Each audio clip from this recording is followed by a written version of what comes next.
I talk about Deftones a lot. It's one of my favorite bands. Yeah. Are you familiar with that band? Oh yeah. You know the song? You know the song "Digital Bath"? Yeah. It's like a sexy song that people think it's like a fucking song. Yeah. Well, when you actually look at the meaning, because it's called "Digital Bath," he's talking about throwing in a hairdryer into a girl's bath that she's bathing to kill her. Like it was like a story he painted out in the lyrics, but it doesn't sound like. But he's talking about throwing in. Well, I love juxtaposition like that too. You know, when you have something that's kind of like soothing you in, and then all of a sudden you read the lyrics, you're like Tool was great at that too. Yeah. You know, like the song I love Stinkfist because they had to censor it. They couldn't call it Stinkfist, but it was like MTV. Like, we don't know why we don't like this, but there's something wrong. And they go, this is about fisting somebody's like, no, it's just about a hand that smells bad. You know, and it's like I love that shit. I love when you can. Marcos found something. I found something right away actually. Number 49, Monster/Master. Yeah. Tell us why. Tell us why, Marcos. Tell us why, please. I'm in recovery right now. Okay. And I read this, loved it, it hit, but this last paragraph hit me. I'm the sinner, bloody, bruised beginner, drinking booze for dinner. The game is fate and fate is fixed. No points are left, no winners. That really hit me because kind of, going through my journey of AA and stuff like that, we have the saying that no one got here on a winning streak, right? Yeah. No one got here on a winning streak. It's in rehab or whatever. Like you were at a low point in your life, and so like basically when you're in this active addiction, it's pointless. The goal that you thought you were set out for is no longer there. Now with the no winners, were you talking about like some sports thing, and then he just interpreted it into his own? Well, there's also booze on the bottom of the page, so like I messing with you. Just like we were talking about. That was about the Oakland A's 2001 run for the playoffs. We'll never lose again. It was about the Warriors moving to San Francisco. But no, that one was specifically kind of written from the addict's mind, and then also the person who gives the addict what they need. And the first, because stance. I find, I've made lots of friends in this life, good, bad, and otherwise. And it's interesting when, you have a friend who sell either meth or cocaine or something like that. Mm-hmm.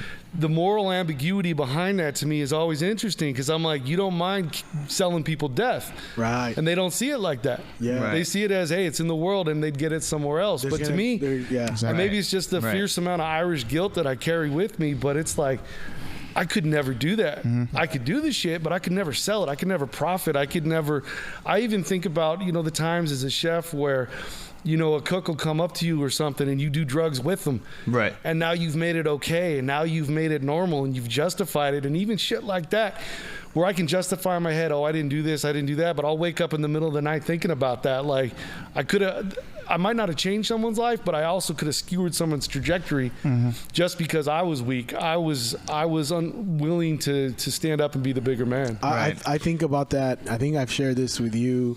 I never actually shared this on the podcast, but it was one of those things where you all right, bro? Who's breathing hella hard on the mic? One of you two. I think it's Courtney. Fuck. I went in like a whole little trance. So like that. I was like visualizing the words. Darth Vader over here. All right. Well, it was because I didn't mention this because I felt guilty, but it was a friend of mine who had an addiction, and I didn't realize this dude was in rehab for the whole time that I hadn't seen him. Mm-hmm. And then I finally saw him and I was like, hey man, let's go to the bar. He didn't tell me that he was in rehab. We went out, we had a fucking blast. We got faded, man. Like we were outside smoking cigarettes outside of the bar we go to. Mallards. We were just shaking hands with people. Hey man, what's up, dog? But this whole time I knew he was different because it's like he's probably just timid, hasn't seen me in a while. But meanwhile, this dude's having his first drink straight from rehab. Oh. And I'm like, I got this round, dog. You get the next one. Like, yeah. Like, and I didn't know till way after when the problem got worse again. And then I was like, okay, I can't. And then like shortly after that, I don't go to bars as often. Yeah. You know, I mean, not like I used to. I used to be there every fucking weekend. Yeah, I kind of reflected in my own shit, like, ooh, like. Well, it's hard because we're kind of taught as artists, you know, that goes hand in hand with what we do. Yeah. Well, that's what our uncles and dads did. Yeah. You know, it fixes. we never would have thought of doing poetry. Oh no, that's you know, you tell someone writing poetry, again, it's hilarious. The reactions I get to writing poetry are even better than the reactions I get to telling someone I'm a rapper. Right. Because you tell them that, they're like, no, really, you're like in a heavy metal band? I'm like, no, we were like, you know, underground hip hop. They're like, come on. Like, come on. Like Swedish death metal, right? You were the bassist. No, 2 turntables, 1 mic, for real. Hey, man, it's just us. You ain't got to front no more. You ain't got to lie. It's just me and you, man. It's just. Tell us who's on electric guitar. We can all go home. I think that's very interesting because Come on, there's no Mexicans around. You can tell me. in the artist world, you're very much, you know, not taught per se, but it's very much accepted. Yeah. That drugs are okay. It's part of the boozing is okay. Very conditioned. It's conditioned that honestly, this is the life of a rock star. This is the life of a comedian. This is what you do. Yeah. And like just the most creative people are. It's the modern depressed all the shaman, baby. time. I knew But it. I think it's the same as performing live or anything. I mean, that's an adrenaline hit. You know, Right. that's Right. getting high, in my opinion. 100%. I was talking with my mom. She reminded me of something because I was trying to remember like the first time I got up on stage and performed or did anything. And she was telling me, and I completely forgot. It was one of those things, the second she said it, that memory floods. But I was in 2nd grade, and there was a storytelling contest at our school. And all the 6th graders were the ones who were in it, and they stood up in front of the stage, and they told their stories. Well, I lied and said I had this like heartfelt story, and they let me get up on stage. When I got up on stage, I read a story from Scary Stories to Tell in the Dark instead. The one about the sausage maker who grinds his wife. Yeah. And this was a very Mormon elementary school we went to. Wow. So there's probably 400 people in the, you know, it's a big school, and they're all horrified. My mom's in the back just laughing her ass off. And this, you know, this is the same school. I'd gotten in trouble in 1st grade for saying cocksucking motherfucker. You know, I knew the second part was bad. I didn't know the first part was bad. But I heard my grandpa say it all the time, so I thought it was cool. But yeah, you know, it was kind of funny. I remember getting up there, and I can't remember the idea that I had, but I did it. You know, I lied, and I knew what I was going to do, and I thought it'd be funny, and it was. I'm about to kill him with this one. Well, your mom found it funny at least. Yeah. Well, and she's always been a big supporter of that. You'd think, you read some of the more subversive shit you write, and they'd be like, hey. But, you know, I wrote a play. Before I did this, I got a play published. It was called My Name is God, Motherfucker. You make plays too, dude? Yeah. He is a writer in all of the senses. Oh, I hear you're collaborating with Jesus on that skit. You guys are coming up about my joke. Yeah, he never told me it was your joke, by the way. I was sitting in the room listening. I was like, this motherfucker. That motherfucker. Hey, I think that to me, that's so dope, man. No, I think it's stupid amazing. joke that I wrote 2013. And it's hilarious. You know, it's funny. It's a real story too. Well, and me and him have always had this sort of relationship where, you know, there's very few ideas we don't like from each other. And I think that's one of the reasons we've been friends for so many years and, you know, creative partners for so many years, is that we generally like the same shit. Yeah. And that's what I try to do with art. If I'm going to make art, I'm not trying to, you know, I'm fucking 40 years old. I'm past the point of trying to make art for people. I make it for myself. Right. This is the shit I like. This is the shit I want to hear. This is the shit I want to see. And eventually it's going to get out there. I mean, like, I think the same thing with him and the movies right now that are getting in all the festivals. I think it's amazing. Yeah. You know, and it was just sort of it sounds conceited, but let's not talk about him. Yeah. No, I'm real talk though. He had his own episode. Yeah. What did he say? I don't know what he said. No, but finding the right creative partner is so important. Yeah. So like, important, yeah. All these guys, you know what I mean? Yeah. Yeah. Especially like you see, like, okay, like an example is you see bands and there's usually 2 guys that are in the band forever, and it's like those motherfuckers, And everyone else is rotating. Everybody else is rotating, and it's those 2 are the engine that are, and Yeah. if Keeping it going, yeah. If you find someone that you like working with, it makes it even easier. Like, Well, that's even like with the hip hop. Like I said, with Can't Find a Villain, like we might not be making music all the time, but it's like, what's the point? Is we broke up? Like, we never broke up. Like, we're all still. So, you know, I catered the dude's wedding earlier this year. Like, we're all still friends. We're all still creative partners. You're still writing together. Yeah, and it might be 4 years between recording, but hey, you know what? I still like the music. I still like when I hear it. It still makes me knock my head. That's what matters to me. And it's really, I think that's how you have friends for 20 plus years. Yeah. Oh yeah. Otherwise, you ain't got nothing to say anymore. You just run out of shit. You keep making new memories together and creating. That's it's something beautiful. Something beautiful about creating something with someone and then see it and then you can show it to people. And watching your friends as artists blossom too is amazing. Oh yeah. And again, it's like hard. You don't want to sound conceited, but I hear so many people are like, I look back at the shit I did in my 20s and I cringe, and I'm like, I don't think I'm amazing, but I look back at the stuff I did in my 20s and I'm like, my voice is still the same. I still had that.